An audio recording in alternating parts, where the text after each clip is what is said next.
A VA chaplain in Pennsylvania is removed from his position after police are called to investigate the content of his sermon. Now the medical center wants to review all sermons before they're preached. Is this a violation of religious rights, or does the state have a responsibility to regulate religious messaging in its institution? We'll dive into this nitty-gritty of today's Faith and Politics.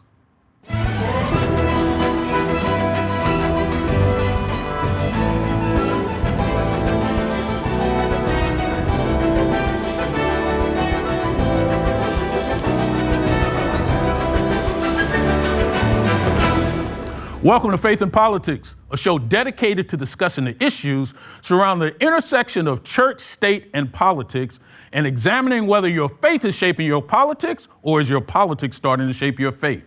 In other words, what do you do when God and government come face to face? I'm your host, Orland Johnson. Let me introduce you to our panelists for today. First, we have with us Mr. Todd McFarland, General Counsel for the General Conference of the Seventh-day Adventist Church. We also have with us Mr. Tim Schultz, who's the president of the First Amendment Partnership. We have Mr. Andre Wong, who's the general counsel of the North Pacific Union Conference of the Seventh-day Adventist Church. And we also have with us Mr. Rashawn Baker, who's the president and CEO of the Baker Strategy Group and a former member of the Maryland House of Delegates and a former county executive. Gentlemen, great having you here with us and looking forward to our conversation for today. Russell Trubey has been a chaplain in a Pennsylvania VA medical center for 10 years. After delivering a sermon at the center's chapel, police approached him alleging complaints were reported about the content of his message. He was removed from his duties and reassigned to stock shelves in the hospital. Now his supervisor wants to review and approve all future sermons. You know, Todd, this looks like this has gotten a little bit crazy. All of a sudden, you can be a chaplain, you can be speaking, the police can be called, you can be taken away from your duties. I thought that chaplaincy had a wider breadth in which they could operate. And when now you're calling police as it relates to sermons, are we gone out of our minds here? Or is this just a natural course of where we're going? Well, it could be both, Orland. We could be, this is the natural course and we're losing our minds. So, this is, I think, a situation where you had a rogue facility and a rogue head chaplain there. Chaplains, especially in the military, but also in the VA, have some of the strongest protections in their sermon, in what they preach on a Sunday or Saturday morning or in that sermon. The idea that the law enforcement would get involved in this, even if there was problems and he had violated a policy, of what possible relevance is it to VA cops who are there to ensure physical safety to start making inquiries about the contents of a sermon is beyond me. And even the supervisor, again, she should not be getting involved in these level of details. Now, chaplains do have to work in an interfaith environment. They do have to serve and minister to people of all sexual orientations, all faiths, or no faiths at all. And if the chaplain had not done that in a particular way, then that could have been a problem. But that religious service, which, by the way, is voluntary attendance, right? Like, no one is forced, even in the military, let alone in the VA, to go to these services. In the military, the regulations and law on that is very clear. I think it also is on the VA side as well. I think what we have here is a head chaplain in this facility that has gone rogue, and I suspect this is going to get, especially in the current administration, fixed pretty quickly. Though, quite frankly, I think even Democratic administrations would have to understand the challenges with telling pastors and chaplains what they can and can't say in the sermon itself. No, Tim Schultz, I can't even imagine what he could have said in the sermon that could have caused the police to be called.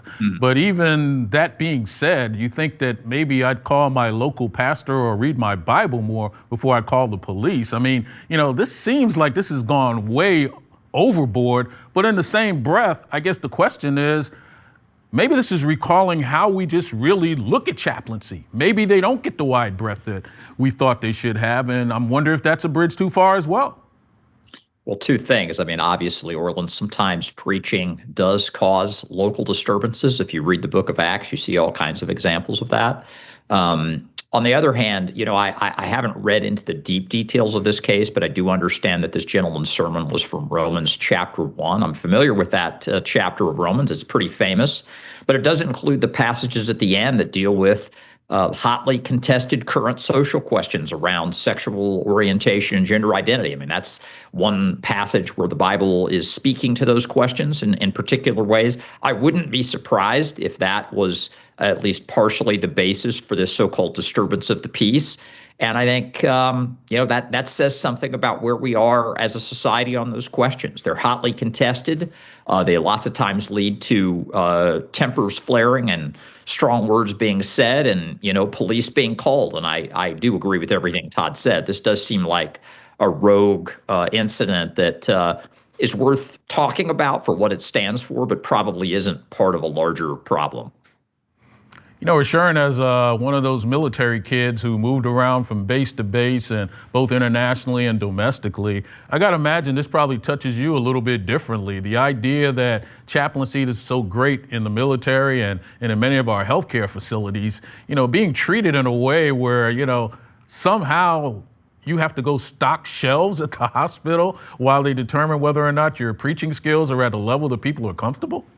Yeah, I just found this ridiculous. As somebody, as you said, who grew up in the military as my dad did 30 years, and as a former reserve JAG officer, I just find it highly unusual that, one, you would have to call in the police. The thing that I'm sure this chaplain and I've come across in my time are very aware of what the parameters are.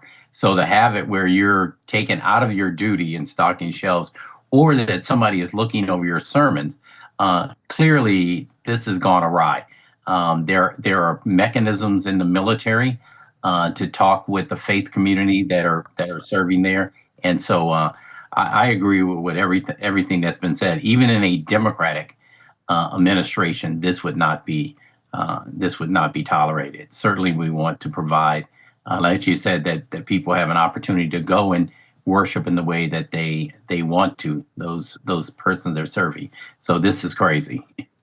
Andre, chaplaincy seems to have really exploded in the area of hospitals, and now we're even seeing them in Fortune 500 corporations where you want kind of like this voice of reason, this voice of balance to some degree. It's almost a balancing of people's mental state in a lot of these facilities. I guess I'm wondering, is this creating even a somewhat of a chilling effect on the role of chaplains and the roles that they're probably being asked to do, which in many cases is beyond just their biblical viewpoints?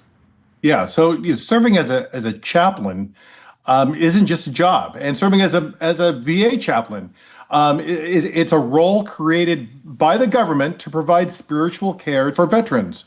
And when you are paid or permitted to provide such ministry, you don't surrender your First Amendment rights. And so the constitutional question here is, do we want chaplains to deliver government-approved spiritual guidance? And by threatening to censor Chaplain Trubey's sermons, the VA effectively imposed this doctrine of prior restraint, a restriction on speech.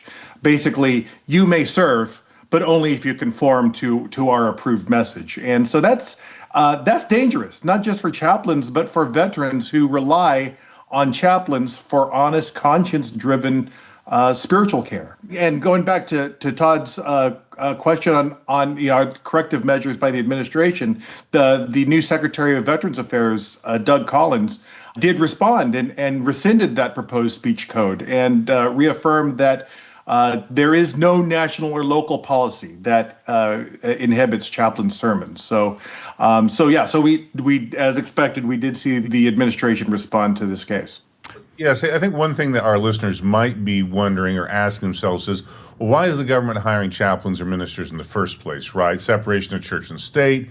And that's a fair question. It's not an area that you normally would think the government hiring, but in certain contexts, it's absolutely necessary. We have chaplains going back to the Continental Army, right?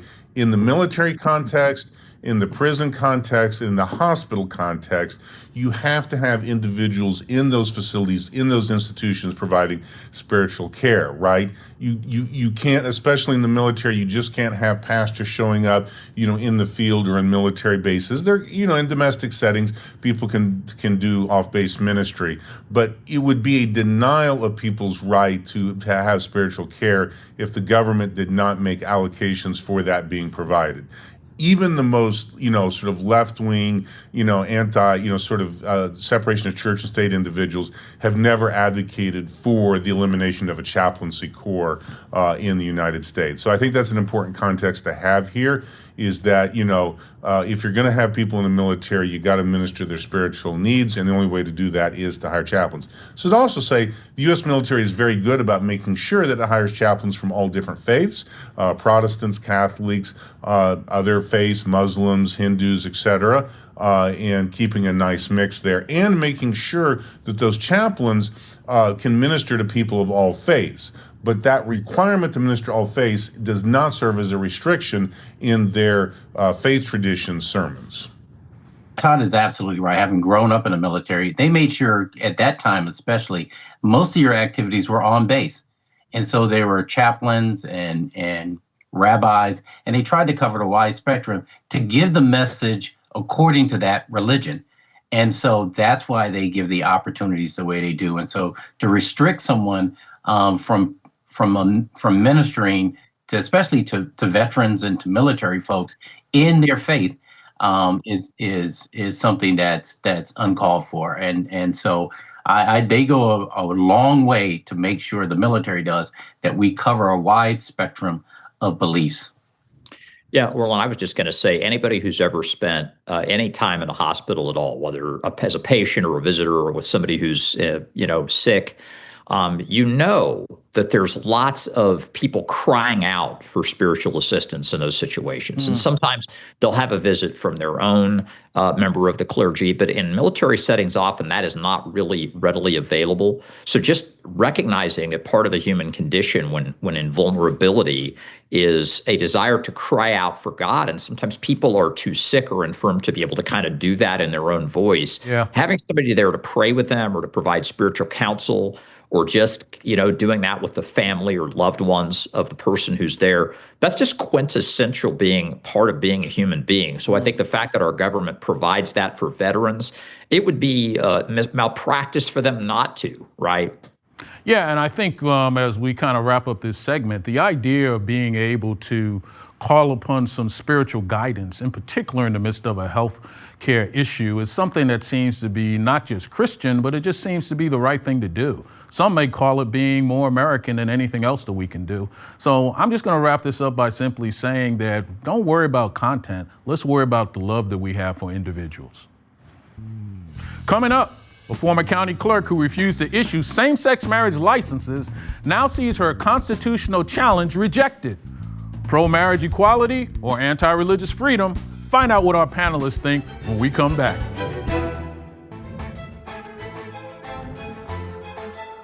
When faith and government collide, the issues can be complex and consequential.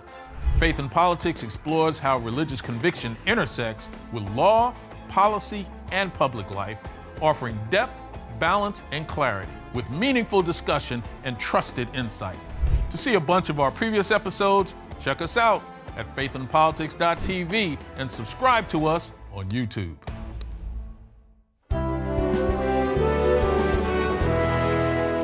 There's a case called Davis versus Ermold. In 2015, shortly after the Supreme Court recognized a constitutional right to same-sex marriage in Obergefell, a local county clerk from Kentucky made national headlines when she refused on religious grounds to issue a marriage license to a gay couple, David Moore and David Ermold. That clerk, Kim Davis, is back in the news again. This time because she has asked the justices to overturn their 2015 decision. And although as a statistical matter, Davis may face tough odds on convincing the Supreme Court to grant the review, but the real question is whether there are 4 votes to revisit Obergefell and maybe 5 to overrule it. You know, Todd, Kim Davis is somebody who we've been talking about for almost a decade now, or maybe even at least a decade, and somehow she's back in the news again. And the reality is, it seemed like they already fixed her problem before, but for some reason now, she wants to get back into the news, it seems like, or at least see if the Supreme Court wants to jump in the news. What are your thoughts on this? Well, first of all, Erlen, we know the outcome, right? The Supreme Court denied her case as we shoot this a couple of weeks ago. And she really never had a chance of getting Supreme Court review. Well, she filed her petition. You know, there's several things that we look at to see if the Supreme Court's going to take the case. First of all, she got very little amicus support. There were only 3 amicus briefs filed in the case, 2 of them in support of neither party, only 1 of them in support of her. None of the major religious liberty groups came in on her side. That was the first issue. Second of all, they never even asked the Solicitor General to weigh in on the view of the government, which you would expect. The case was never relisted for consideration at conference. It was rejected the first time it went to conference. Second of all, there was no dissents or other comments made by any of the justices regarding this denial of cert. So what this tells us is that there was never, either at the Supreme Court or within the broader religious liberty community, a strong desire or movement for her case to be taken, or for Obergefell to be overturned with this vehicle. And there's some very good reasons for that, Orland. First of all, she never won, right? She has consistently lost at every stage in the case. So why did this case get the attention it did? And I think there's a very good answer to that, and that is that her attorney, Matt Staver, and Liberty Counsel turned out to be one of the best fundraisers for the LGBT community, right? They, I think, inaccurately and unjustly sort of raised this as a threat to Obergefell and that decision. As I said before, there really weren't any much movement on this, but you can raise a lot of money off of a cert petition. And that's what happened here, was that they hyped this up as a threat, raised money off of it, and there really never was a true threat to this case. The Supreme Court, even Justice Thomas, who had in another case sort of hinted maybe they should look at it, at the issue, him by himself did not comment on this case. So it was never a true threat. This case needs to be looked at through the lens that it was actually occurring in, and that is a fundraising vehicle. So, Andre, who's trolling who here? Is this Kim Davis that's basically trolling the whole concept of same-sex marriage, or is it the group that supports same-sex marriage that is trolling to make sure that they can keep this out there from a fundraising perspective? But somehow it's getting media attention, it's wasting time of courts, and maybe it's not unreasonable to think that with the current Supreme Court, I can throw something out there. You never know what they may take.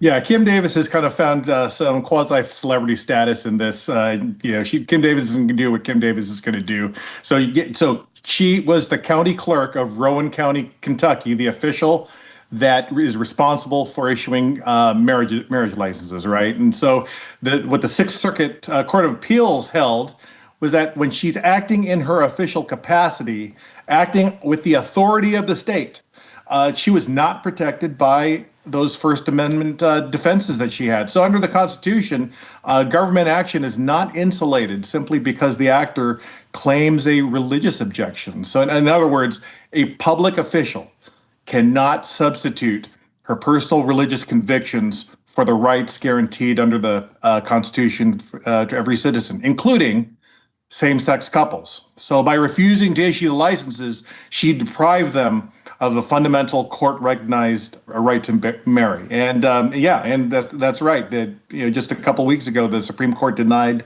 cert on this. So meaning all those lower courts rulings stand. But Rashurin was kind of interesting. They did put her in a position where she decided, you know what, I'm not going to issue any licenses. So she kind of got a little bit of her way when she was saying, I don't want to issue them for the LGBTQ plus community. But then she said, you know what, I'm just not going to do it for anybody. And it seems as though maybe that has emboldened her to believe that she did get a win in this. No, I think Todd, said this, and that is, this is a great fundraising tools for both sides. Because if you look at it, the legislature went through the process of removing her, removing the signature off to make it easier for this, and still came up with she still brought this case up. And so I think it's a matter of she had her 15 minutes and she wants more. And it is a great fundraising. Let's face it, we're in a political climate now. And so things that help raise money are controversies on both sides. And I think this is one where both sides saw it as an opportunity to raise funds, that they're being under attack, whether you're from the left or the right. And hopefully this is it, though. Well, Tim Schultz, what's interesting is that although we talk about this from a legal perspective, I think many of us know that this activity still takes place in an unofficial capacity. There are religious organizations in which people are in-house saying that, we're not changing retirement benefits to individuals who are same-sex.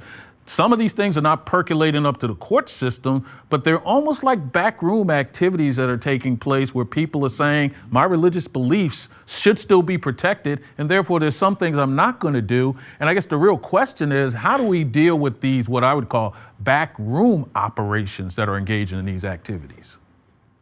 Wow, you make it sound so interesting with your backroom stuff, Orland. I mean, look, what has happened in most of the states that legalized same-sex marriage legislatively is that the rights of religious organizations to continue to hold their views continued. That happened in most of the places that did it legislatively, including my home state of Maryland. And after Obergefell made same-sex marriage the law of all 50 states, mostly the rights of those religious organizations have not been infringed. So you say, these things are kind of happening behind the scenes. Part of the reason they happen behind the scenes is because there aren't really laws that go after them. And when laws do go after them, and they sometimes do, then there are usually legal protections, there's lawsuits. This, on the other hand, is not one of those cases, Orland. There's a well-trod, kind of well-known code in the wonderful form of showbiz known as pro wrestling. The code is called kayfabe.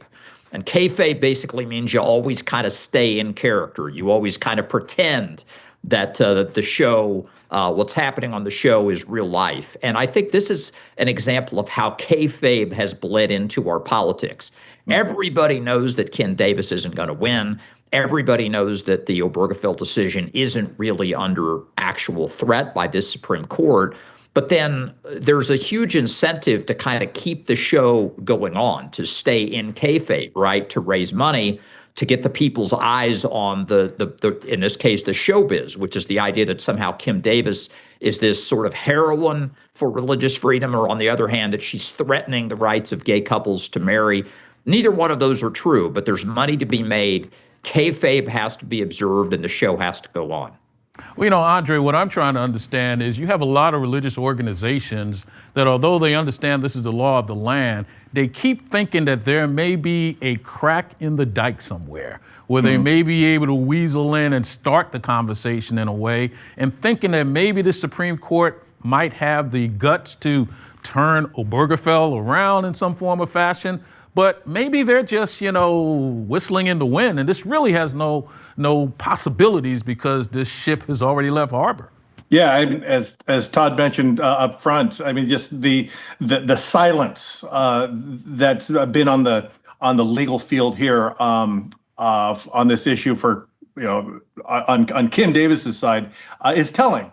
And this really crystallizes the fundamental principle of constitutional law, that religious liberty is protected, but not when invoking it means denying others of their constitutional rights. And the First Amendment does not grant public officials a license to impose their beliefs on the people that they serve. And so in a pluralistic society, the state must remain neutral. It must neither favor nor disfavor particular religious or moral doctrines. And so for an official like Kim Davis, a county clerk, whose job is to serve the public, that neutrality means issuing licenses or benefits equally, regardless of who asks. I think it's important to say here, the courts never held that Kim Davis lost all of her First Amendment rights when she was an elected official, right? She took the most maximalist position possible when it came to denying people's rights. She actually physically gathered up the certificates from all the other clerks.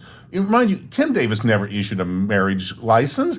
She was in the back running the office. It's the deputy clerks that were issuing that. She gathered up all the stuff so they couldn't do it. Also, she did not initially refuse a license to anyone. It was only against same-sex couples.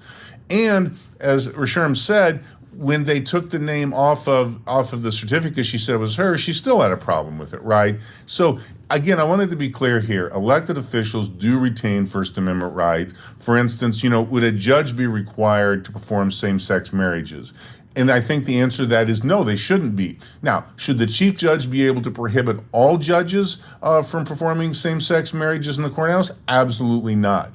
And should the chief judge have to make sure that that service is available on an equal basis to same-sex couples? Absolutely. But there's ways to accomplish and give the citizens their rights while still give elected officials and others their First Amendment rights. But her position that you just, if you're same-sex, you just can't get married in my county, that was in excess. By the way, I would like to point out, the voters of her county, hardly some liberal bastion, agreed because they voted her out of office next time, right? That they were like, you know what, we want the clerk doing their job, not, spending time making national news. And Rashawn, that's a great point that Todd just made, that you think that you're speaking on behalf of your community, but at the end of the day, the voice of the people still ring out in a community, and that is an elected position. And we've been in a lot of places where the county clerk is somebody who you don't even know who they are because they're so low on the voting totem pole, and somehow they found her and decided to get rid of her. I mean, that says a lot in Kentucky, I guess.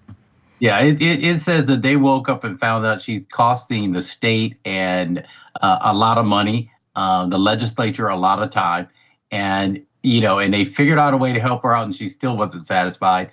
And so I think they did the right thing. Voters, don't have a tolerance for spending their tax dollars on things they don't really care about or issues they think have been settled or fixed. And so this is justice. Well, I think it's justice well found, and I think Todd probably hit it right on the head by letting everyone know that at some point you do have First Amendment rights if you're in political leadership, but at the same breath, you cannot allow that right to be a club that starts taking advantage of everything that's going on in your community, and ensuring that you get your balance and making sure that the people are still protected should still be what politics is all about, and hopefully we'll get there soon. Hey, Rashawn, tell me something I don't know. Keeping with my theme of John Quincy Adams, did you know he is the only president to go back to or return to the House of Representatives, where he served for 16 years fighting slavery? Didn't know that. Andre Wong, tell me something I don't know. In the state of Kentucky, when governors take the oath of office, they must solemnly swear that they have never participated in a duel. Tim Schultz, tell me something I don't know. Well, we've talked about showbiz earlier in the show, and also, Orland, one of the leading Supreme Court cases about the proper boundaries of the First Amendment rights of public employees is a case called Connick versus Myers.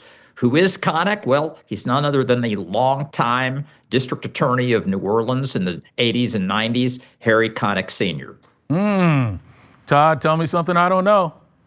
The first chaplain in the United States was appointed in 1791 by George Washington, the Reverend John Hurt. Wow. Gentlemen, always learn something new whenever we have these type of conversations. And thanks again for you being here with us. Hope you enjoyed our conversation. Just remember, if it's about God and government, it's faith and politics. See you next time.